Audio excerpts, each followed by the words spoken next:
స్తోత్రం. హల్లెలూయా. దేవుని పరిశుద్ధ వాక్య భాగంలో నుండి 101వ కీర్తన 6వ వచనాన్ని చదువుకొని దేవుని యొక్క వాక్యాన్ని ధ్యానం చేసుకున్నాం. నా యొద్ద నివసించినట్లు దేశంలో నమ్మకస్తులైన వారిని నేను కనిపెట్టుచూ ఉన్నాను. నిర్దోష మార్గమందు నడుచువారు నాకు పరిచారకులగుదురు. ఈ పరిశుద్ధ వాక్య భాగం దేవుడు మన వెనుకలో ఆశీర్వదించును గాక. ఆమె చిన్న మాట ప్రార్థన చేసుకుంది. స్తోత్రం నాయన, ప్రేమ స్వరూపం కలిగిన తండ్రి, నీ పరిశుద్ధ నామానికి స్తోత్రాలు, కృతజ్ఞతాస్తుతులు చెల్లిస్తున్నాను ప్రభువా. ఇదే నరసాపుర ప్రాంతంలో ఇవన్నీ సేవకురాలు గ్లోరీ గారిని మీరు ఏర్పాటు చేసుకుని దేవా నాయన మీరు జరిగిస్తున్న పరిచయం కొరకు నీకు స్తోత్రాలు. ఇవి అలాగన ప్రభువా తండ్రి నైనా ఈ పరిచయలో భాగంగా వారికి మీరు అనుగ్రహించినటువంటి ఏక తండ్రి ఆరాధన కొరకు అయ్యా వారు ఉండడానికి ఇవి మీరు అనుగ్రహించినటువంటి నూతన గృహాన్ని బట్టి నీకు స్తోత్రములు. ఈ విధముగా తండ్రి గృహంలో మొదటి అయ్యా గృహ కూడిక కృతజ్ఞత కూడిక ఏర్పాటు చేసుకుని ఉంటుండగా మీ దాసురాన్ని ఇచ్చినటువంటి కుమార్తెను కుమారుని కుటుంబమును దీవించండి, ఆశీర్వదించండి ప్రభా. నీ చిత్తము సంపూర్ణముగా పరిపూర్ణంగా నెరవేర్చమని ప్రార్థన చేస్తూ ఉన్నాను తండ్రి. ఈ ప్రాంతంలో జరిగిస్తున్నటువంటి పరిచయం అంతటినీ దీవించండి. ఇదిగో నాయన స్థలం ముందు ఈ కొడుకు ఇచ్చేసినటువంటి అయ్యా నీ బిడ్డలను తల్లి గారిని ప్రభా అయ్యా మేరీ గారిని అలాగే మరొక తల్లి గారు ఉన్నారు, వారిని కూడా దీవించండి. లైవ్ ద్వారా వీక్షిస్తున్న వారిని కూడా జ్ఞాపకం చేసుకునండి. అల్పుడు అయోగ్యుని దాసుని హస్తాలకు అప్పగించుకుంటున్నాం దేవా. నీవే మా అందరినీ దర్శించి ఈ కూడిక ద్వారా మా అందరికీ మేలు ప్రయోజనం కలుగునట్లుగా మీకు మహిమ కలుగునట్లుగా లేఖనము ద్వారా మాతో మాట్లాడమని యేసయ్య నామమున స్తుతించి ప్రార్థిస్తున్నాము తండ్రి. ఆమేన్. హల్లెలూయా. దేవుని పరిశుద్ధ నామానికి మహిమ కలుగును గాక. చేరిన మీ అందరికీ ప్రభునామములో ప్రత్యేకంగా వందనాలు. మంచిది. చదవబడినటువంటి లేఖనములో భక్తుడైనటువంటి దావీదు ద్వారా పరిశుద్ధాత్మ దేవుడు పంపిస్తున్నటువంటి సందేశం, దేవుని దగ్గర మనం నివాసం చేయాలంటే రక్షణ పొందినటువంటి వారందరికీ అది దొరకదని అర్థం అన్నమాట. నా యొద్ద నివసించినట్లు అంటే భూమి మీద ఉన్నటువంటి జనులు యుగయుగాలు దేవుని యొద్ద నివసించినట్లు అని దేవుడు కోరుతున్నాడు. అంటే కావాలి మనం దేవునికి. ఎంతవరకు కావాలంటే ఏదో ఒక అవసరం తీరే వరకు కాదు, లైఫ్ లాంగ్ ఈ భూమి ఆకాశములు గతించినా కానీ మనం దేవునితో యుగయుగాలు ఉండాలని దేవుడు కోరుకుంటూ ఉన్నాడు. అలా కోరుకుని దేవుడు ఏం చేశాడంటే అంతటా అందరికీ సువార్త ప్రకటించబడింది. మారు మనసు విషయమే ప్రతివారు పాప క్షమాపణ నిమిత్తము యేసుక్రీస్తు నామమున బాప్తిజం పొందాలని భక్తుడైనటువంటి పౌలు ద్వారా పేతురు గారి ద్వారా అపోస్తలుల కార్యముల గ్రంథము 2వ అధ్యాయము 38వ వచనంలో పేతురు గారి ద్వారా మనకు దేవుడు తెలియపరిచాడు. ఒకసారి చూడండి, 2:38 అపోస్తలుల కార్యముల గ్రంథం 36 నుంచి చదువు. మీరు మారు మనసు పొంది పాపక్షమాపణ నిమిత్తము ప్రతివాడు యేసుక్రీస్తు నామమున బాప్తిసం పొందుడి, అప్పుడు మీరు పరిశుద్ధాత్మ అను వరమును పొందుదురు. చాలండి. ఆ పైన చెప్పాడు 36, మీరు సిలువబడిన ఈ యేసునే దేవుడు ప్రభువుగాను క్రీస్తుగాను నియమించాడు. అంటే ఏ దేవుడైతే జీవం ఇవ్వడానికి, మానవునికి రక్షణ ఇవ్వడానికి, మానవుని పాతాళం నుండి, శిక్ష నుండి, పాపం నుండి తప్పించడానికి వచ్చాడో ఆ దేవుడిని ప్రజలు ఏం చేశారంట? సిలువ వేశారు అంట. అంటే తల్లిదండ్రులు బిడ్డల కొరకు కష్టపడి వాళ్ళని పెంచి ప్రయోజకులను చేస్తుంటే తల్లిదండ్రులు వృద్ధాప్యం నుండి వెళ్ళిపోయిన తర్వాత బిడ్డలు వారి ఆస్తి కావాలని ఆ తల్లిదండ్రులను వృద్ధాశ్రమంలో అనాథాశ్రమంలో విడిచిపెట్టినటువంటి దినాలు మనం చూస్తూ ఉన్నాం. అది ఎంత బాధ అంటే వాళ్ళని కని పెంచి వారు ఎంతో కష్టాలు నష్టాలు పొందారు. అయినప్పటికీ బిడ్డలు ఎదిగిన తర్వాత వారిని విడిచిపెట్టారు. ఒక రియల్ స్టోరీ మీకు చెప్తున్నాను, వినండి. ఒక ఎంప్లాయీ కుటుంబం ఉంది. అందులో 4 బిడ్డలు ఉన్నారు, భార్యాభర్తలకు. భార్య భర్త ఇద్దరు కూడా గవర్నమెంట్ ఎంప్లాయీ, 4 పిల్లలు కూడా ఉన్నతమైనటువంటి స్థితిలో ఉన్నారు. అయితే ఆ దంపతులు ఇద్దరు కూడా రిటైర్డ్ అయిపోయారు, ఆస్తులు బాగానే సంపాదించారు. ఇంకా బిడ్డలకే కదా కాబట్టి ఉన్నదంతా ఎవరికి వాళ్ళకి ఇచ్చేశారు, ఎవరి హోదాలు బాగానే ఉన్నారు. ఇప్పుడు ఈ రిటైర్డ్ మొత్తం అంతా కూడా బిడ్డలకు అప్పగించేశారు. చివరికి ఈ 4 పిల్లలు ఈ కని పెంచి ఇంత సెటిల్ చేసినటువంటి అమ్మా నాన్నను నీ దగ్గర ఉంచుకోమని ఒకరు, నా దగ్గర ఉంచుకోమని ఒకరు కొట్లాడుకుని పోట్లాడుకుని అమ్మనో చోట నాన్ననో చోట పెట్టారు. అంత దౌర్భాగ్యమేనండి. వృద్ధాప్యంలో ఉన్నటువంటి ఆ దంపతులు వేరైపోయారండి. అంటే ఆ వయసులోనూ కూడా వాళ్ళు కాటికి కాళ్ళు చాపుకుని జీవిస్తున్నటువంటి క్షణంలో కూడా వారిని ఆ పిల్లలు ఎలా వేరు చేయాలనిపించిందో అర్థం కాలేదు కదా. అంటే వాళ్ళు ఏమైనా బిడ్డల ఆస్తుల మీద బ్రతికారా, బిడ్డల కష్టాల మీద బ్రతికారంటే వీళ్ళు కష్టాల మీద వాళ్ళు బ్రతికారు. కానీ వాళ్ళు రెక్కలు వచ్చిన తర్వాత తల్లిదండ్రులను పంచుకోవడం మొదలుపెట్టేసారు. ఎంత భయంకరమైనటువంటి పరిస్థితి. అలాగనే దేవుడు కూడా చెప్తూ ఉన్నాడు, యేసునే రక్షకుడిగాను పాపం నుండి విడిపించడానికి శిలువయజ్ఞము ద్వారా మానవుణ్ణి సమాధానపరచడానికి వచ్చిన యేసుని సిలువేసి చంపేసి ఈయన వ్యభిచారం వల్ల పుట్టాడని మరియమ్మను తిట్టారు. ఈయన దెయ్యములు పట్టినవాడు జబూలు అని చెప్పేసి రకరకాల మాటలు మాట్లాడారు రక్షకుని యోహాను సువార్తలో మనం చూస్తే. అయితే ఆ యేసుని మీరు సిలువేసిన యేసుని దేవుడు ప్రభువుగాను క్రీస్తుగాను నియమించను, ఇది ఇశ్రాయేలు వంశమంతి రూఢిగా తెలుసుకున్నామని అని చెప్పాను. వారు ఈ మాట విని హృదయంలో నొచ్చుకుని 37 సహోదరులారా మేమేమి చేతుమని పేతురును కడమ అపోస్తులను అడగగా అప్పుడు చెప్పాడు పేతురు, మీరు మారు మనసు పొంది పాప క్షమాపణ నిమిత్తం ప్రతివాడు యేసుక్రీస్తు నామమున బాప్తిజం పొందుడి, అప్పుడు పరిశుద్ధాత్మను వరమును పొందుడి. ఇప్పుడు బాప్తిజం పొందినటువంటి ప్రతి ఒక్కరు ఖచ్చితంగా పరిశుద్ధాత్మను పొందుకోవాలి. బాప్తిజం పొందకపోతే రక్షణ కలగదు, పరిశుద్ధాత్మను పొందకపోతే దేవుని కృప పొందదు. అంత ఒకటే అనుకున్నారు క్రైస్తవులు. రక్షణ పొంది బాప్తిజం అనే వరమును పొందుడి అని చెప్పారన్నమాట. అంటే క్రైస్తవులు ఇప్పుడు రక్షణ పొందడం వరకు కొంతమంది ఇష్టపడి రక్షణ పొందారు, ఆ తర్వాత పరిశుద్ధాత్మను మనం పొందుకోవాలి అనే ఆలోచన లేకుండా మారిపోయారు. అంటే ఇంకా పరిశుద్ధాత్మను పొందకపోతే టోటల్గా అన్యులతోనే సమానం. పరిశుద్ధాత్మ పొందకపోతే దేవుని మనసు అర్థం కాదు, భక్తుని మనసు అర్థం కాదు. ఈ తరంలో దేవుడు ఏం చేయాలనుకుంటున్నాడే సంగతి అర్థం కాదు. కాబట్టి దేవుడు ఏం చెప్పంటే తన యొద్ద నివసించినట్లు, అంటే మనం అందరము దేవుని దగ్గర నివసించడానికి ఆయన చేయవలసింది ఆయన చేశాడు. ఆయన రక్తం కాచాడు, అవమానాలు పడ్డాడు, బాధలు పడ్డాడు, నిందలు పడ్డాడు, చివరికి ప్రాణం కూడా పెట్టేశాడు. ఎందుకు? మనం ఆయన దగ్గర నివసించడం కొరకు. అయితే ఇప్పుడు ఎలాగ మనం ఆయన దగ్గర నివసించగలం? రక్షణ పొందిన వాళ్ళందరూ ఆయన దగ్గర నివసించగలరంటే నివసించలేరు. కారణం ఏంటి అంటే మత్తయి సువార్త 24వ అధ్యాయంలోకి మనం వచ్చినట్లయితే మత్తయి సువార్త 24వ అధ్యాయము 11వ వచనం 11 నుంచి చదువుదాం. అనేకులైన అబద్ధ ప్రవక్తలు వచ్చి పలువురిని మోసపరచెదరు, అక్రమ విస్తరించుట చేత అనేకులు ప్రేమ చల్లారును, అంతము వరకు సహించిన వాడెవడో వాడే రక్షింపబడును. అంటే కొంతమంది మోసపరచబడిపోతూ ఉన్నారట. అంటే ఎందుకు మోసపరచబడిపోతున్నారు అంటే అబద్ధమును అనే దానిని నూరిపోస్తున్నారు. అందుకే వాళ్ళు అబద్ధ ప్రవక్తలు అంట. యాక్చువల్లీ ప్రవక్త అంటే ఏంటంటే దేవుని సందేశాన్ని తెలియపరిచేవాడు అని అర్థం.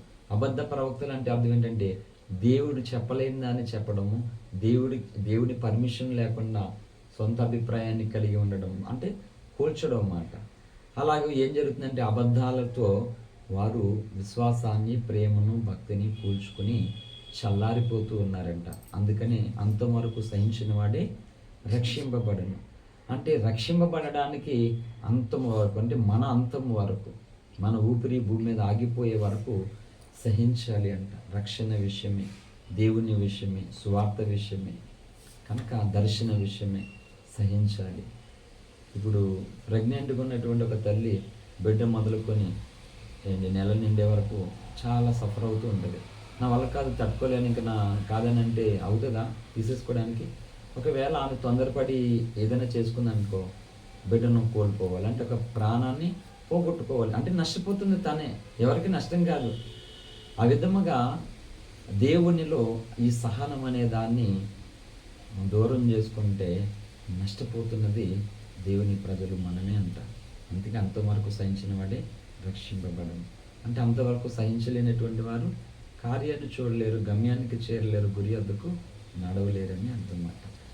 కాబట్టి దేవుడు లేఖనం ద్వారా ఏమని మాట్లాడుతూ ఉన్నాడంటే, ఈ భూమి మీద కనిపెడుతూ ఉన్నాడట. ఎవరినంటే తన యొద్ద ఎవరు ఉండాలో ఆ వారిని భూమి మీద దేవుడు కనిపెట్టుకుంటున్నాడు. కీర్తన 101:6 ప్రకారంగా దేశంలో తన యొద్ద నివసించినట్లు దేశంలో నమ్మకస్తులైన వారిని తన కొరకు యెహోవా కనిపెట్టుకొనిచున్నాడు. అయితే ఎవరు నమ్మకస్తులు దేవునికి అనంటే, అదే మత్తయి సువార్త 22వ అధ్యాయం 14 వచనం కూడా చదువుదాం. 14. కాగా పిలబడిన వారు అనేకులు, ఏర్పరచబడిన వారు కొందరే అని చెప్పాను. అప్పుడు పరిసయ్యులు వెళ్ళి, చాలండి, పిలువబడిన వారు అంట అనేకులంట, ఏర్పరచబడిన వారు కొందరే. అలాగే మత్తయి సువార్త 7వ అధ్యాయము 13-14 వచనాలు. 7-14 మత్తయి సువార్త 13 నుంచి. ఇరుకు ద్వారమున ప్రవేశించుడి, నాశనమునకు పోవు ద్వారము వెడల్పును, ఆ దారి విశాలమైనది, దాని ద్వారా ప్రవేశించువారు అనేకులు. జీవమునకు పోవు ద్వారము ఇరుకును, ఆ దారి సంకుచితమునై ఉన్నది, దాని కనుగొని వారు కొందరే. చాలండి. బైబిల్లో దేవుడు ఎప్పుడో చెప్పేశాడు, యేసుప్రభువు నమ్ముకుంటే ఏదో వస్తుందని బైబిల్లో రాయబడలేదు ఎక్కడ కూడా. యేసుప్రభువు నమ్ముకుంటే మీకు ఆరోగ్యం వస్తుంది, యేసుప్రభువు నమ్ముకుంటే అప్పులు తీరితే, యేసుప్రభువు నమ్ముకుంటే కూడా అని రాయబడలేదు. కానీ యేసుప్రభు వారిని నమ్మితే పాప క్షమాపణ ఖచ్చితంగా కలుగుతుందని బైబిల్లో రాయబడి ఉంది. కనుక పాప క్షమాపణే కలగచేసేటువంటి దేవుడు అప్పుల భారం నుండి విడిపించడా, శ్రమల భారం నుండి విడిపించడా? తప్పకుండా విడిపిస్తాడు. అంటే డబ్బు వల్ల, బలం వల్ల కలగలేనటువంటిదే దేవుడు తీస్తున్నప్పుడు ఇది సామాన్యమైన దేవుడు ఎందుకు చేయడండి? అది ఇంకా చిటికతో సమానం ఆయనకి కదా. ఆయన రక్తాన్ని, ఆయన ప్రాణాన్ని మనకి ఇచ్చినప్పుడు, దేవా ఈ అప్పు అనే సమస్య, ఈ అనారోగ్యం అనే సమస్య, ఈ వేదన అనే సమస్య ఉంది, నేను భరించలేకపోతున్నాను, సాగలేకపోతున్నాను అంటే తీయడా ఈజీగానే తీస్తాడు. కానీ జనాలేమో అసలైంది వదిలేశారు, కొసది పట్టుకున్నారు. ఒక చిన్న పాప కిరాణా షాప్కి వెళ్ళిందంట. వెళ్ళి అంకుల్ నూనె కావాలని చెప్పేసి తీసుకొని వెళ్ళిందంట. అమ్మ చెప్పిందంట, ఇగో కొట్టు దగ్గరికి వెళ్ళిన తర్వాత అంకుల్ని కొసరడుగు మర్చిపోకు అని. చింతపండు కొన్నప్పుడు అంకుల్ బెల్లం ఇస్తావు కదా అంటే బెల్లం ముక్క పెట్టేవాడంట. అలాగా ఈమె చిన్న గిన్నె తీసుకుని వెళ్ళి ఆయిల్, కూరకి ఆయిల్ తీసుకుని వెళ్ళిందంట. వేసాడు, కొసరు కావాలందంట. ఆయన చూసినది, కొసరు ఎక్కడైనమ్మా అన్నాడంట. చెట్టుకుండి ఇలా బోర్ నుంచి ఇక్కడ వేయందంట. ఇప్పుడు అవి వస్తున్నాయో లేవో తెలియదు. ఇన్నాళ్ళు అవే ఉండి కూరలు వేస్తారు కదా మనం, దాంట్లోకి పట్టుకోవడానికి ఉండేది అన్నమాట. సో ఇది లోతుగా ఉంటే అది చిన్నగా ఉంటుంది. ఆయన నవ్వుకుంటే కొసరు అడుగుతున్న బెల్ల ముక్క ఏంటిది, ఏమన్నా ఎక్కడ వేయాలి తల్లి నీకు అని అంటే, అది పంపిసి ఇలాగా ఇక్కడ వేయండి అని అంటే ఇప్పుడు దేనికోసం దేని పోగొట్టుకుంది? కొసరు కోసం అసలు పోగొట్టుకుంది. దానికి తెలుగులో సామెత ఉంటుంది అన్నమాట, కొన్నాళ్ళకి మందేస్తే ఉన్నాళ్ళకి ఊడిందని. కనుక కొసరు కొరకు అసలును కోల్పోతూ ఉన్నారు ప్రజలు. అది రెండు పన్నయ్య, కానీ అందులో చాలా నిగూఢమైనటువంటి ఆధ్యాత్మికమైనటువంటి సంగతులు రాయబడి ఉన్నాయి. యేసుక్రీస్తు ప్రభువారు కూడా అసలైంది ఇవ్వాలని వచ్చాడు మనకి, కానీ కొసరైన దాని కొరకు అసలైంది విడిచిపెడుతూ ఉన్నారు. కాబట్టి అసలైనటువంటి స్తుతి, దీనికి ఏం టైటిల్ పెట్టామంటే స్తుతి కూడిక అని పెట్టాం. హల్లెలూయా. స్తుతి కూడిక అంటే ఏం చేయాలి మనం దేవునికి అంటే, కొన్ని పాటలు పాడుకున్నాం, ఆరాధన చేస్తాం, ప్రార్థిస్తాం. ఏ దేవదూతలు మనకంటే ఎక్కువ దేవుని ఆరాధించవా చెప్పండి? మనం మట్టి మనుషులు, మనం ఎలా ఆరాధించాలో మనకు తెలియదు. కానీ దేవదూతలు, కెరూబులు, సెరాఫులు అనేటువంటి వారు 6 రెక్కలు ఉన్నవి. 2 రెక్కలతో చప్పట్లు కొడుతూ, 2 రెక్కలతో ముఖం కప్పుకుంటూ దేవుని స్తుతిస్తూ ఎగురుతూ ఉన్నాయన్నమాట. 6 రెక్కలు కెరూబులు, సెరాఫులు, మిగతా వాటికి లేవు. అవి నిత్యము పరిశుద్ధుడు పరిశుద్ధుడు పరిశుద్ధుడు అని ప్రేమోళ్ళు దేవుని స్తుతిస్తూనే ఉన్నదట. అందుకని క్రైస్తవులందరూ ఏమనుకున్నారంటే, పరలోకానికి వెళ్ళిన తర్వాత మనం ఇంకా అదే పనిలో ఉంటే అది కెరూబులు చేసే పని, ఆ పని కొరకు మనల్ని రానియట్లేదు. పరలోకానికి వెళ్ళిన తర్వాత ఏం చేస్తారంటే, వీళ్ళు కూడా నిత్యం ఒక పాటలే పాడతారట. పాటలు పాడరు పరలోకంలో. పాటలు పాడేది పరదేశం, పరలోకం వేరు, పరదేశం వేరు. నీతిమంతుల ఆత్మలు మరణం తర్వాత వెళ్ళి పరదేశంలో ఉంటాయి. ఇప్పుడు వాళ్ళు ఏం చేస్తారు, ఈ క్రొత్త నిబంధన సంఘమైనటువంటి మన రాకడ కొరకు వాళ్ళు ఎంతో ఓపిక ఎదురు చూస్తున్నారని హెబ్రీ పత్రిక 12 ఇంత గొప్ప సాక్షి సమూహం మేఘం వలె మనల్ని ఆవరించినందువలన అని రాయబడింది అన్నమాట. అంటే ఆ సాక్షి సమూహము అంతా మన కొరకు ఆవరించి ఉంది, మన కోసం ఎదురు చూస్తున్నారు వాళ్ళందరూ. అబ్రాహం ఆదాం మొదలుకొని ప్రకటన గ్రంథంలో చివరి ప్రవక్త ఉన్నటువంటి యోహాను గారి వరకు వీళ్ళందరూ మన కోసం ఎదురు చూస్తూ ఉన్నారు. అంటే అప్పుడే కదా రాకడ తర్వాతే వాళ్ళందరూ సంపూర్ణే పరలోకానికి వెళ్ళేది. ఇప్పుడు ఎవరు పరలోకానికి వెళ్ళలే. త్రిత్వం కలిగిన వారే నరకానికి వెళ్తారు, త్రిత్వం కలిగిన వారే పరలోకానికి వెళ్తారు. ఎందుకంటే మానవుని దేవుడు జరగలేదు, త్రిత్వంతో ఉందన్నమాట. ఇంకా తీర్పు జరగలేదు అన్నమాట. తీర్పు రాబోతుంది త్వరలో, పేతృపత్రికలో రాశాడు. అందువనక నీతిమంతుల ఆత్మలు పరదేశంలోను, అనీతిమంతుల ఆత్మలేమో పాతాళంలోనూ ఉన్నవి మాట.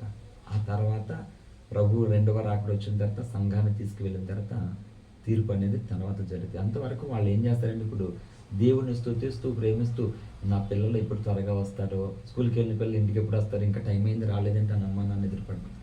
అందరికీ ఫోన్ చేస్తారు, స్కూల్లో ఫోన్ చేస్తారు, అయిపోయిందండి ఇంకా స్టడీ అవర్స్ ఉన్నాయండి అని. అయిపోయింది రాలేదేంటి, తెలిసిన వాళ్ళకి మీ ఇంటికి వచ్చారమ్మా అని చేస్తారు. అలాగే భక్తులందరూ వీళ్ళు ఎప్పుడు త్వరగా వస్తారో ఎదురు చూస్తున్నారు, మన కొరకు వాళ్ళ ఆశతో ఎదురు చూస్తున్నారు. అక్కడ వాళ్ళు చేసే పని ఏంటంటే స్తుతించడం. పరలోకంలో స్తుతించడం ఉండదు, పరలోకంలో ఒక పని ఉన్నది మాట. కాబట్టి స్తుతి కూడికని పెట్టాను. మనం చేసే స్తుతులు దేవుడు కోరుకుంటాడా? దేవదూతలు ఉన్నారు మనకంటే బాబులాగా ఆరాధించేవారు. మరి మనం ఎందుకు అని అంటే, మనం ఆయన దగ్గర నివసించడానికి దేవుడు మనల్ని ఏర్పాటు చేసుకున్నాడు. దేవదూతలు ఆయన దగ్గర నివసించడానికి కాదు, దేవదూతలు ఆయన పనిలో పనివారు, వారు పరిచారకులు. వాళ్ళు మనల్ని అలాంటి వారు కాదు, మనల్ని వారసులుగా చేసుకున్నాడు. 1 పేతురు 2:9 ప్రకారంగా దేవునికి సొత్తైనటువంటి ప్రజలుగా వారసులుగా చేసుకున్నాడు మనల్ని. కనుక దేవదూతల కంటే కూడా మనకి దేవుడు ఎంతో ఇంపార్టెంట్ ఇచ్చి ఉన్నతులుగా ఆయన వారసులుగా మనం పెట్టుకున్నాడు. మిగిలినటువంటి వాటికి దేవదూతలు కావాలి, వారసత్వాన్ని అనుభవించడానికి మనం కావాలి. ఇప్పుడు మన ఇళ్ళల్లో సపోజ్ పనివారు ఉన్నారనుకో, మన ఇంట్లో ఆస్తంతా పనివారికి పంచుతామా? పిల్లలకు ఉంటుంది, పనివారికి జీతం ఇస్తాం, కష్టపడినందుకు ఫుడ్ పెడతాం. కానీ శాలరీ ఆస్తి అంతా పరిచార వారసులది. అలాగే పరలోక రాజ్యం అంతా కూడా దేవుడు మనం చేసుకున్నటువంటి మనకి ఇదంతా వారసత్వంగా. మిగిలినటువంటి వారు దేవుని దగ్గర పాత్రలుగా ఉన్నారంటే, వాళ్ళు కలుగును కాకండి తయారయ్యారు. మనల్ని దేవుడు కన్నాడు అన్నమాట రక్తము చేత. మొదటి ఏమో చేతులు ఉపయోగించి మట్టిని చేసి బొమ్మను చేశాడు. రెండోది ఆ మనిషిని తన రక్తం ఇచ్చి తన ప్రాణం ఇచ్చి కొన్నాడు సాతాను నుండి దేవుడు మనల్ని. హల్లెలూయా.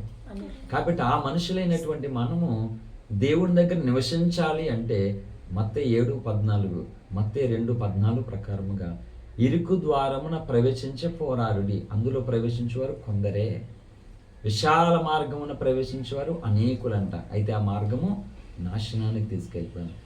అంటే 2:14 ఏం చదివింది మత్తయి సువార్త అంటే, పిలవబడిన వారు అనేకులు, ఏర్పరచబడిన వారు కొందరు. ఇది అందరికీ సండే స్కూల్ పాఠాలే, కానీ ఎన్నో విలువైన సంగతులు అందులో ఉన్నాయి. పిలబడిన వారు అనేకులే, ఎందుకు దేవుడు అందులో కొందరిని ఏర్పాటు చేసుకున్నారు. ఇప్పుడు పెళ్ళికి అందరినీ చుట్టాన్ని పిలిచాం మన ఇంటికి, అందరిని పిలిచి అందులో కొంతమందిని ఏరుకుని వాళ్ళకి మాత్రం భోజనం పెడతాం మనం, పెట్టాం కదా, తప్పు కదండి. మరి అనేకుల్ని పిలిచిన దేవుడు ఏర్పరిచి చేసుకొచ్చేసరికి అది అన్యాయం అవుతుంది కదా. మరి అలా మాట్లాడితే అది అన్యాయం కాదు. ఎలా అంటే, ఏర్పరచబడిన వారు కొందరే అంటే అర్థం ఏంటంటే, ఈ పిలబడిన వారు అందరూ నమ్మకంగా లేరు. ఈ పిలబడిన వారు అందరూ కూడా ఎందుకు పిలిచాడో దేవుడు అలా లేరు. ఈ పిలబడిన వారందరూ దేనికి పిలవబడ్డారో అది లేరు. అందుకని వాళ్ళు నచ్చని వేలో వాళ్ళు వెళ్ళిపోయారు. అందుకని చివరిగా ఉన్నది ఎవరంటే, ఏర్పరచబడిన వారు కొందరే. అది ఇంకా మీకు సింప్లిఫై. మత్తయి 25లో 10 మంది కన్యకలకు ఒక స్వరం వినబడింది, ఇక పెండ్లి కుమారుడు వస్తున్నాడు, మీరు సిద్ధంగా దివిటీలు వెలిగించుకుని ఉండాలని చెప్తే వినబడింది. అందరికీ చక్కగా వచ్చారు, ఏమేం కావాలో తీసుకుని వచ్చారు అందరం. 5 కన్యకలు సెపరేట్ అయ్యి ఊసులెట్టుకుని మొత్తానికి తినేసి భోజన కోళ్ళు ఏం చేశారు శుభ్రంగానంటే, వెలిగించుకోకుండా సిద్ధపరచుకోకుండా తినేసి పడుకున్నారు. మిగిలినటువంటి 5 మెలకువ కలిగి దివిటీలు చేత పెట్టుకుని వాళ్ళు ఎదురు చూస్తున్నారు. ఇప్పుడు ఈ స్వరం కేక వినపడుతుందా, వెంటనే వెళ్ళాలని ఆశతో ఎదురు చూస్తున్నారు. స్కూల్కి వెళ్ళినప్పుడు చిన్నప్పుడు లాస్ట్ పీరియడ్ అయిపోతున్నట్టుకి మొత్తం బుక్స్ అన్నీ పెట్టేసుకుని బ్యాగ్ రెడీ చేసేసుకుని ఉండేవాళ్ళు అన్నమాట.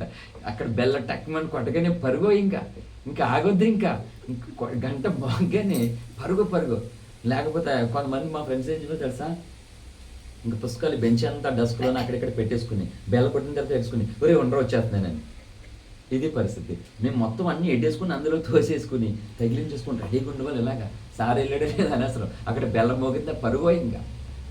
అలాగా ఈ 5 కన్యకులు ఆ స్వరం వినపడుతుందేమో, ఒకవేళ మనకు మర్చిపోతామేమో అని ఎంత ఎలక్ట్గా జాగ్రత్తగా ఉండి అలా వినడానికి దృష్టి పెడుతున్నమాట. వెంటనే వినబడింది. వీళ్ళు పరుగు వెళ్ళిపోతుంటే ఆ చప్పుడు తర్వాత వీళ్ళు లేచి మాకు కొంచెం నూనె అండి, కొంచెం నూనె అండి. అవకాశం లేదు. వాళ్ళని పిలిచడం లేదా దేవుడు? ఇప్పుడు ఏర్పరచబడిన వారు ఎవరు వచ్చారు? ఈ 5 వచ్చారు.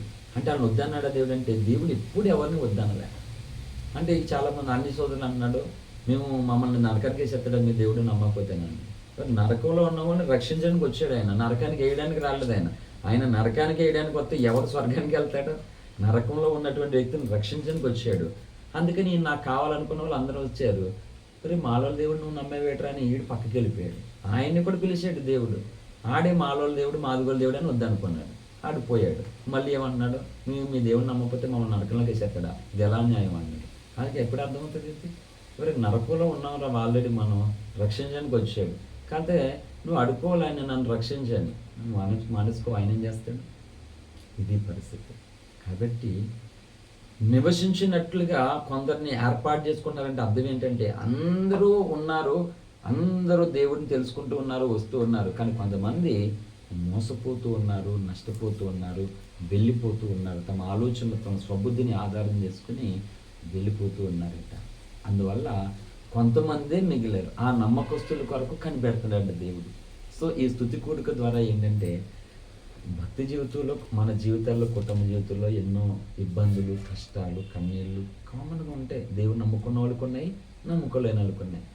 అయితే మన దేవుడు ఈ కష్టాలలోనూ నష్టాలలోనూ మనం పొందినటువంటి రక్షణకు ఎంత నమ్మకంగా ఉన్నాం, మనల్ని పిలిచినటువంటి దేవునికి ఎంత నమ్మకంగా ఉన్నాం, దేవుని వాక్యమునకు ఎంత నమ్మకంగా ఉన్నాం, దేవుడు అప్పగించినటువంటి పనికి ఎంత నమ్మకంగా ఉన్నాం, ఇవన్నీ చూసి ఆ నమ్మకంగా ఉన్నటువంటి వారిని దేవుడు యుగయుగాలు తన దగ్గర ఉంచుకుంటాడట.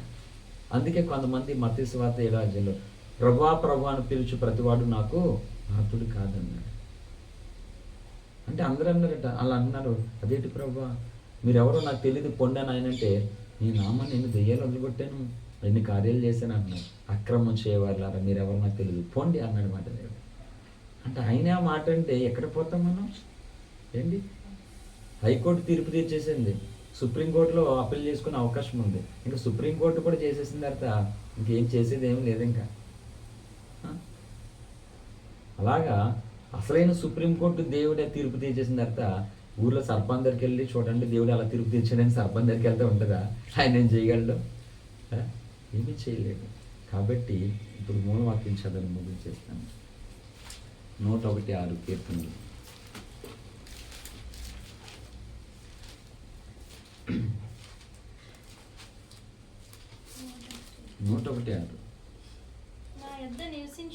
నా యొద్ద నివసించినట్లు నమ్మకస్తులైన వారిని నేను కనిపెట్టుచున్నాను. నిర్దోష మార్గమందు నడుచువారు నాకు పరిచారకులగుదురు. చాలండి. నా యొద్ద నివసించినట్లు దేశంలో నమ్మకస్తులైన వారిని కనిపెడతారు. ఈ నమ్మకస్తులు ఎవరు అని అంటే మోసపరచబడనటువంటి వారు, అంతం వరకు సహించినటువంటి వారు, దేవుడు అప్పగించినటువంటి పని కొరకు అప్పగించుకున్నటువంటి వారు. కాబట్టి అనేకులు వచ్చారు దేవుని పని చేద్దామని, అనేకులు చేద్దామని వచ్చారు. కానీ అనేకులు తొలగిపోయారంట. మరణం వరకు ఏంటి, ప్రాణము పోయినా నేను ఉంటాను, నేను ఉండాలి, నేను చెయ్యాలి అని ఎవరైతే ఉంటారో వారిని దేవుడు ప్రత్యేకంగా ఏర్పాటు చేసుకున్నారు. అందుకే స్టీవెన్ సన్ గారు పాడిన పాట ఉంటుంది, నమ్మకమైన దేవుడవైనా నీవే చాలు యేసయ్యా, నీవే చాలు యేసయ్యా, నేనేమయ్యున్నా ఏ స్థితిలో ఉన్నా, నేనేమయ్యున్నా ఏ స్థితిలో ఉన్నా ఇంకేమి కోరుకోనయ్యా, ఇంకేమి కోరుకోనయ్యా, నమ్మకమైన దేవుడవైనా నీవే చాలు యేసయ్యా,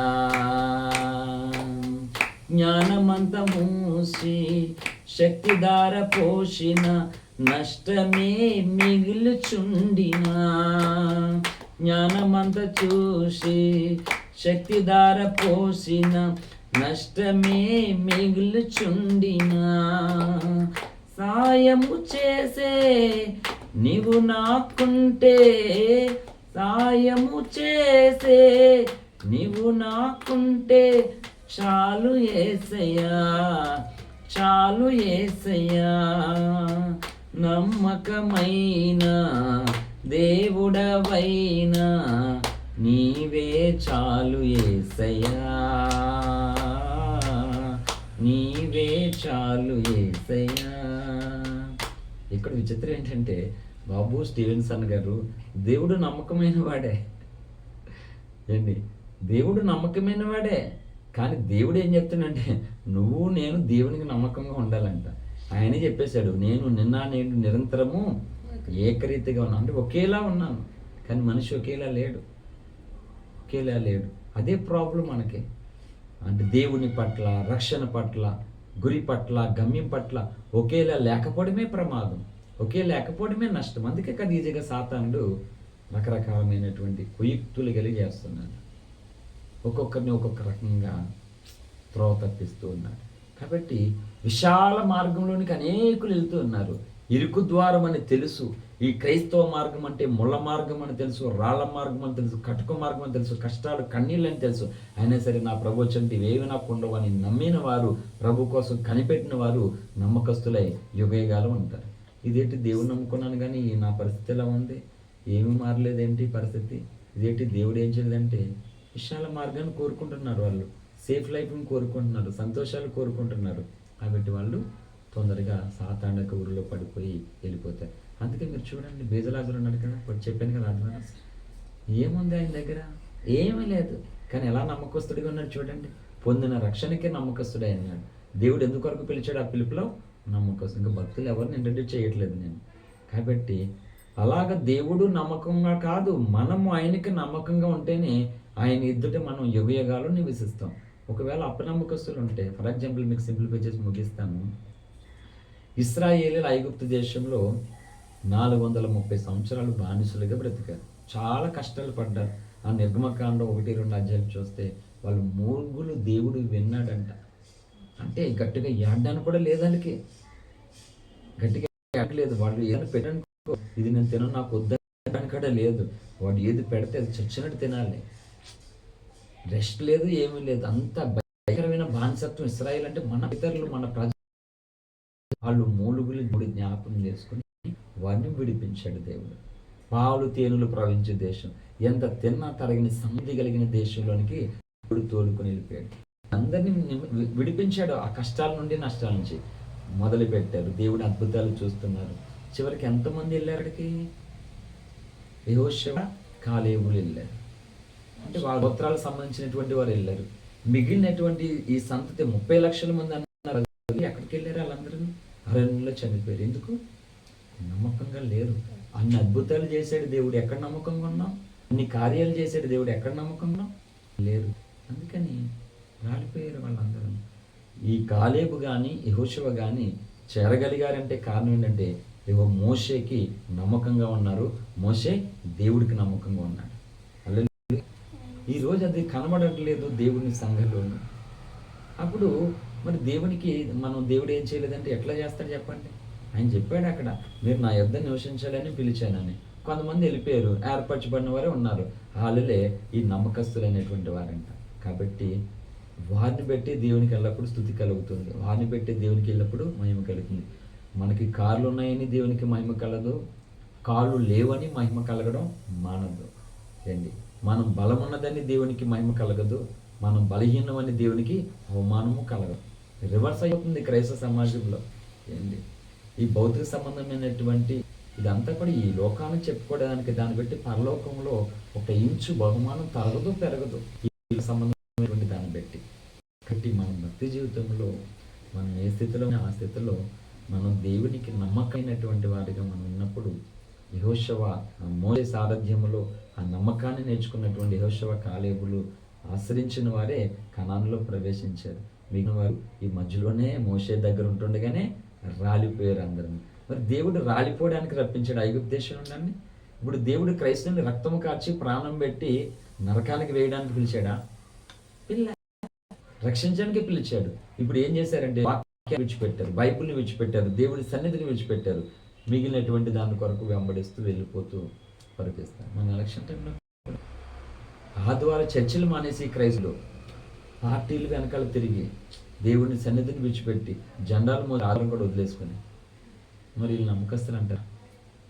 కాబట్టి మన జీవితంలో మనము దేవునికి ఎంత నమ్మకంగా ఉన్నామో, దేవుని పని పట్ల, దేవుని ఆశయం పట్ల, దేవుని ఆలోచన పట్ల, దేవుని సంఘం పట్ల, దర్శనం పట్ల, దైవజనుల పట్ల ఎంత నమ్మకమైనటువంటి వారిగా మనం ఉన్నామో దాన్ని బట్టి దేవుడు మనల్ని ఎక్కడ ఉంచాలో డిసైడ్ చేసుకుంటాడట. హల్లెలూయా. మనల్ని అక్కడ పెట్టు అంటే దేవుడు పెట్టాడు. కాబట్టి ఈ భూమి ఎంత చూడగలిచాడు దేశంలో అనమాట. 6 చదువుతున్నాను మళ్ళా. నా యొద్ద నివసించినట్లు దేశంలో నమ్మకస్తులైన వారిని నేను కనిపెట్టుచు ఉన్నాను. నిర్దోష మార్గమందు నడిచేవారు నాకు పరిచారకులగుతారు. అందరినీ పరిచారకులు చేసుకోవాలి. సంఘాలలో కొంతమంది పరిచారుని ఎవరు చేశారమ్మా? బైబిల్ క్లోజ్ చేసుకోండి సార్. ఇన్నాళ్ళు సంఘాలను చూస్తే మనం సంఘ పెద్దలు ఉన్నారు. నిజానికి సంఘ పెద్దల్ని ఈ సేవకు ఎలా అపాయింట్ చేశారు వాడిని అని అంటే యథార్థంగా చెప్తున్నాను వినండి. వాళ్ళు పెద్ద క్యాస్ట్ అని, వాళ్ళకి ఆస్తులు ఉన్నాయని ఈ విధంగా అపాయింట్ చేశారు వాడిని. నిజానికి సంఘాలలో సంఘ పెద్దలుగా ఉన్నటువంటి ఈరోజు కూడా పరిశీలన చేస్తే ఆ సంఘ పెద్దలలో వాళ్ళ మోకాళ్ళ ప్రార్థన చూసి పెట్టారా వాడిని, వాళ్ళు దేవునికి ఇచ్చే విలువను పెట్టి పెట్టారా వాడిని అంటే లేదు. నిజంగా యథార్థంగా మరి అక్కడే అన్యాయం జరుగుతుంది. అంటే ఒక భేదవాడు దేవునికి ఎంత నమ్మకంగా ఉన్న సంఘ పెద్ద ఉండే అవకాశాన్ని పాస్టర్లు అంటే ఒక వ్యక్తి దేవుని కొరకు నిష్ఠగా భారంగా ఉన్నా సరే వాళ్ళకి ఇవ్వలేదు పాస్టర్లు. మరి ఇంకేం? కాబట్టి సంఘ పెద్దల్ని పెట్టుకున్నారు. ఆ పెద్దల డబ్బుతో ఈ పాస్టర్లు వాడబడతారు. వాళ్ళు వీళ్ళు అంటే వీళ్ళు దేవునికి నమ్మకస్తులా? కాదు. అందుకని మనం ఉంటున్నటువంటి పరిసరాలలో ఈ దేశంలోనే దేవుడు కనిపెడుతూ ఉన్నప్పుడు అప్పగించినటువంటి ప్రతిదానికి నువ్వెంత నమ్మకంగా ఉండాలి. ఇప్పుడు గతంది కువైట్ దేశాల్లో మన సైడ్ నుంచి బోల్డ్, ఈస్ట్ వెస్ట్ నుంచి బోల్డ్ మంది వెళ్తున్నారు మన సోదరులు. అక్కడ చాలామంది చెప్పిన విషయం ఏంటంటే వాష్రూముల్లో, కిచెన్ రూముల్లో పడితే అక్కడ గోల్డ్, విలువైనటువంటి డాలర్స్ పెట్టేస్తారు, కావాలని పెట్టేస్తారట.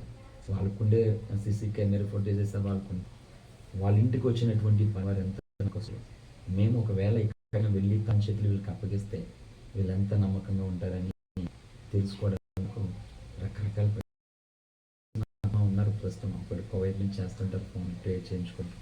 మా ఊరి నుంచి చెప్తుంటారు. మా చర్చ్ మెంబరు మధు వాళ్ళ వదిన గారు వెళ్ళారు. సో అక్కడ జరుగుతున్న పరిస్థితులు ఏంటంటే వీళ్ళు మర్చిపోయి డబ్బు ఎక్కువైపు పెట్టలేదు. అక్కడ నీ బుద్ధి ఎలాంటిదో తెలుసుకోవడానికి పెట్టారు. సో దాన్ని పెట్టి వాళ్ళ ఇంట్లో వీళ్ళు ఉంచాలో లేదో తెలుస్తుంది. మరి మనిషి ఎలా ఉన్నప్పుడు అటువంటి దేవదూతల కంటే ఏ మాత్రం పనికిరాని వారని తెలిసి కూడా మనకి వాళ్ళకంటే ఉన్నత స్థానం ఇచ్చే దేవుడు ఇక్కడ ఏదో గుడ్డిగా వదిలేసినట్టు అక్కడ కూడా అయినా వదిలేడు. అందుకని ప్రతి కొరకు ఎంత నమ్మకంగా నాకు ఒకరు ఒక పని అప్పగించారంటే 30 ఏళ్ళు నా జీవితంలో ఒకరు అప్పగించినటువంటి పని పర్ఫెక్ట్గా చేశాను ఇప్పటి వరకు. నేను అన్నమాట ముందే చెప్పేస్తాను, నా వల్ల కాదు, నేను చేయకపోతే లేదనుకో చేస్తాను అన్నాను అనుకో 100 మంది అవతల అడ్డున్న ఒక్కనే చేస్తానంట. చిన్నప్పటి నుంచి కూడా నాది కమిట్మెంట్ మాట. ఎందుకంటే నేను చదివినటువంటి చదువులు కూడా నాకు పాఠాలే నేర్పించాయి. ఏ పాఠం చెప్పారంటే చిట్టి చిలక మా అమ్మ కొట్టిందే కాదు. పట్టు పట్టరాదు, పట్టు విడవరాదు, పట్టనేని బీగే పట్టవలియు, పట్టు వేడుల కంటే చచ్చట మేలు. అంటే ఏదైనా ఒక పనిని పూనుకున్నామంటే, పని ఆరంభించామంటే ముగించేదాకా లేదు, లేకపోతే చచ్చిపోవాలి, లేకపోతే పిరికివాడే పిరికి దానివే వదిలేసాడు అంతే. టచ్ చేయకూడదు. అందుకే డోంట్ టచ్ మీ, టచ్ చేయకూడదు. టచ్ చేయమంటే చచ్చిపోవాలి అంతే. అందుకే ఈరోజు బైబిల్ పట్టిన ప్రతి ఒక్కరిని కూడా ప్రకటించడానికి వీల్లేదు. మొన్న ఛత్తీస్గఢ్లో దాదాపు ఒక 30-35 సంవత్సరాలు కలిగినటువంటి ఒక సహోదరిని బిందు అయినటువంటి సహోదరిని అతి కిరాతకంగా భయంకరంగా బాణాలు వేసి, బాణాలు ఎలా ఉంటాయండి, ఒక్కొక్క బాణం ఒక్కొక్క అవయవం మీద వేసి బాణాలు శరీరాన్ని అంతా గుచ్చుకుచ్చి కత్తులతో పొడుస్తూ కొంచెం కొంచెం కొంచెం గర్వాపిస్తాలి, నువ్వు రివర్స్ కన్వర్ట్ అవ్వాలి, హిందుత్వాన్ని రావాలి అని. ఏంటి ఒకే ఉరే చంపేసి పర్లేదు, పెట్రోల్ పోయి చంపేసినా పర్లేదు, కత్తితో పొడి చంపేసినా పర్లేదు, కొంచెం కొంచెం కొంచెం పొడుస్తుంటే ఎట్లా ఉంటుంది? భయంకరంగా చంపేశారు. మొన్న కలకత్తాలో ఒక నర్సింగ్ డాక్టర్ భయంకరంగా, ఎంత దారుణమైన పరిస్థితి. ఇంతవరకు విన్న మరణాలకి ఇప్పుడు భయంకరమైన మరణాలు అవన్నీ. కొంచెం కొంచెం ఒక్కొక్క ఎముక ఎరగొట్టాడండి దుర్మార్గుడు. అమ్మాయిది పక్క రేకులు ఒక చోట ఎముక మానభంగం చేశారు, మళ్ళీ ఒక ఎముక ఎరగొట్టి ఒక కన్ను పొడిచి మళ్ళీ ఇంకో కన్ను పొడిచి మళ్ళీ ఒక పక్క కొట్టి ఇంకో పక్క ఎముక ఎరగొట్టి అంత చూసి భోజనం చేయాలనిపించలేదు, ఏడుపు వచ్చేసి మొక్కలు వేస్తుంటే నా నా సొంత చెల్లి ఆ పరిస్థితి ఉన్నట్టు ఫీల్ అవుతుంది మాట. నాకు ఎక్కువ జరిగిన అనిపించలే, అది నాకు చాలా ఇష్టమైనటువంటి వ్యక్తి, నాకు కావాల్సినటువంటి వ్యక్తికి జరిగింది అన్యాయం అని ఏడుపు వచ్చేస్తుంది, కన్నీళ్ళు వచ్చేస్తానే ఆగట్లేదు. ఎవరికో జరిగితే నాకెందుకండి చెప్పండి, నాకున్న కష్టాలు నాకెందుకు అంటే నేను మనిషిని, నేను ఆరాధిస్తున్నటువంటి దేవుడే ఆ ప్రజల్ని ఏర్పాటు చేసుకున్నాడు. ఈరోజు సరే ఆస్తి పోగొట్టాను, జీవితాన్ని కూడా వదులుకుంది. ఎవరు ధన్యులండి? మన అట్లా పాడి కాదు, ఏసై మరణాన్ని అప్పగించుకుని గొప్ప జీవితంతో ముగించుకున్నారండి, వాళ్ళు ధన్యులు. ఈరోజు ఎంతోమంది వదిలేశారు క్రిస్టియానిటీని, దేవుడిని వదిలేశారు, దర్శనాన్ని వదిలేశారు, రకరకాలుగా వెళ్ళిపోతున్నారు. అందుకే అంత సహించారు, ప్రాణము నమ్మకస్తులు ఎక్కడ కనబడుతున్నారు చెప్పండి. అన్ని వివక్షలకు గురై భక్తి చేస్తున్నారు. ఈరోజు మన సుఖాలు ఎక్కువైపోయి భక్తిని విడుస్తున్నారు. కాబట్టి మనము ఈ దేశంలోనే కనిపెడుతున్నాడు అంట దేవుడు. కాబట్టి అలా కనిపెడుతున్నప్పుడు ఆయన నిన్ను నన్ను దాటిపోకూడదు. ఇలా వచ్చినప్పుడు నువ్వు దొరక ఆయనకు మాట, నువ్వు కనబడాలి ఆయనకి, అమ్మ మంచి లక్కి, ఆయన వెరీ లక్కి అనుకోండి. కాబట్టి ఆ నమ్మకస్తుల్లో దేవుడు ఫలానా కుల వాళ్ళు కావాలి, ఫలానా మత వాళ్ళు కావాలి, ఫలానా ధనవంతులు, బంతులు, జ్ఞానవంతులు, ఐశ్వర్యవంతులు, అందం దిగినటువంటి వారు, హైట్ ఉన్నవాళ్ళు ఇవ్వాలని అనుకోలేదు కదా. ఏ కులమైన అనవసరం, ఏ మతమైన అనవసరం, అలాంటి స్థితిలో ఉన్న అవసరం ఎవరైతే నమ్మకం ఉన్నారు. ఎందుకు రహాబ్ అనే వేశ్య ఉంది. ఈ యొక్క యెహోషువ సారథ్యంలో, యెహోషువ గ్రంథ 6 కనబడుతుంది మనకి. వేగి చూడడానికి వెళ్ళారు, అక్కడ ఉన్న నెఫీలు ఎలాంటి వారు చూడండి రా బాబు అని ఎరుకో పట్టణం దగ్గర పంపించినప్పుడు ఆమె వీరిని దాచిపెట్టింది. అక్కడికి వచ్చారు, నీ దగ్గరికి వచ్చారంటే ఫలానా మనుషులు అయ్యా వచ్చారు, కానీ వాళ్ళు వెళ్ళిపోయారు, మీరు శీఘ్రంగా వెళ్తారు, వాళ్ళు దొరికేస్తారు మీకు అని ఇంట్లో దాచిపెట్టి అబద్ధం చెప్పి దేవుని ప్రజలను కాపాడింది. కాబట్టి దేవుడు ఆ వేశ్యను కూడా ఇశ్రాయేలు సమాజంలో పాలు పొందే అవకాశాన్ని ఇచ్చాడు దేవుడు. కానీ ఇశ్రాయేలులైనటువంటి ప్రజలను విడిపించినందుకు దేవుడు కోపపడి అరణ్యములో వాళ్ళని సంహారాన్ని మరణం కలిగించాడు. చూడండి, వేశ్య ఏమో బతికింది, ఇశ్రాయేలునటువంటి ప్రజలు బానిసత్వం నుండి విడుదల పొంది అక్కడ దొరికిపోయారు. నేను 100 రోజుల ఉపవాసంలో ఉన్నప్పుడు ఒక ప్రసంగం ఉంటుంది, అందులో ఐగుప్తు దాటిన తప్పని ప్రమాదం అనే ఒక టైటిల్ ఉంటుంది, యూట్యూబ్లో వినండి అవకాశం ఉంటే. ఐగుప్తు దాటారు, 10 తెగులు చూశారు అక్కడ, ఎర్ర సముద్రము, మన్నా పరలోకం కురిచింది, బండ నుండి నీళ్ళు వచ్చాయి, ఇన్ని చూసినా ఇంకా ప్రమాదం తప్పలేదంటారు. అంటే ఎందుకు? వీళ్ళ అపనమ్మకం, వీళ్ళ అవిశ్వాసం, వీళ్ళక అజ్ఞానం, ఇవన్నీ కూడా దేవుని నుండి భక్తిగా వేరైపోయాయి. విశాలత కావాలని అనుకున్నారు. మోషే ఆ భోజనం పెడుతుంటే, ఉచితంగా దేవుడుతుంటే గుంతమ్మ కోరి రోజు ఇదే తినాలా, మాకు చికెన్ కావాలి, మాకు చేపలు కావాలి, ఉల్లిగడ్డలు కావాలి, రకరకాలు కోరుకున్నారు. మరి ఫరో కొడుతూ ఉన్నప్పుడు ఐగుప్తు దేశంలో మేము పని చేస్తున్నాం కదా, ఇది ఎవరు తింటాడో, నాకు ఇది వద్దు అని అనొచ్చు కదా. వీళ్ళందరికీ పోగే ఎదిరించలే. ఈరోజు భక్తుల్ని ఎదిరిస్తారు అందరూ, బ్రష్లను ఎదిరించే వాళ్ళు లేరు ఈరోజు సంఘాలలో. దేవుని పని పుచ్చే వాళ్ళని ఎదిరించే వాళ్ళు లేరు. దేవుని పని చేస్తున్న వాళ్ళని ఎదిరిస్తున్నాడు సాతానుడు. ప్రజలు కూడా అలాగే ట్రాప్లో పడిపోతున్నారు. దేవుని పని పాడు చేయడంకు తిరిగి వాళ్ళని ఎదిరించట్లే, దేవుని పని చేసే వాళ్ళని ఎదిరిస్తున్నారు. కారణం ఏంటి? అదే పరిస్థితి. కాబట్టి మనమైతే కొద్దిగా ఉన్నాము, ధన్యులమండి, చక్కగా రండి. నాకైతే వాక్యం చెప్పేటప్పుడు దేవుడు ఏది చెప్పమంటే అది ఎవరున్నా ముందు చెప్తా. మోడీ ఉన్నా, ఇంకా పిఎం ఉన్నా, సీఎం ఉన్నా, ఎవరున్నా సరే నాకు సంబంధం ఏమి ఉండదు. నాకు పని అప్పగించబడింది చేయడం అంతే. గాడిదకు బొర్రులు కట్టారా చేస్తాయి, ఏమే గాడిదని కొమ్ములు చేయా నువ్వు అంటే నీకంటే మగోడు ఎవడ లేడనుకుంటున్నావా, నువ్వు అంత పోటీతో అనుకుంటున్నావా, అంటే నా 6 ప్యాక్ బాడీతో నేను ఇవ్వమంటే ఎవడన్నా గాడికి వెళ్ళి అన్నాడు. అలాగే ఈ గాడిదకు కూడా యేసయ్య అప్పగించినటువంటి వచ్చేయడమే వెళ్ళిపోవడం అంతే. మిగిలిన ఎవరి ఇష్టం వాళ్ళది. కాబట్టి ఆయన నమ్మకమైనటువంటి వారి కొరకు ఎదుగుతూ ఉన్నప్పుడు ఆయన ఎదుట నీవు నేను కనబడి కొరకు ప్రయాసపడాలి, కష్టపడాలి, ఆశపడాలి. దేవా నన్ను దాటి ఒక యేసయ్య నన్ను కాపాడు, నీ ఎదుట నేను నివసించినట్లు నేను ఇష్టపడున్నాను, నన్ను నడిపించు. మోషే దగ్గర యెహోషువ, కాలేబులు నమ్మకమైన వారిగా పరిచారకులుగా ఉన్నట్లుగా నన్ను కూడా అలా నడిపించండి తండ్రి అని మనం ప్రభుకి అప్పగిద్దాం. అనేకులు ఉన్నప్పటికీ ఎవరైతే వారు మాత్రమే యుగయుగాలు దేవునితో నివాసం చేస్తారు. అటువంటి ధన్యత పరిశుద్ధాత్మ దేవుడు మనందరికీ అనుగ్రహించును గాక.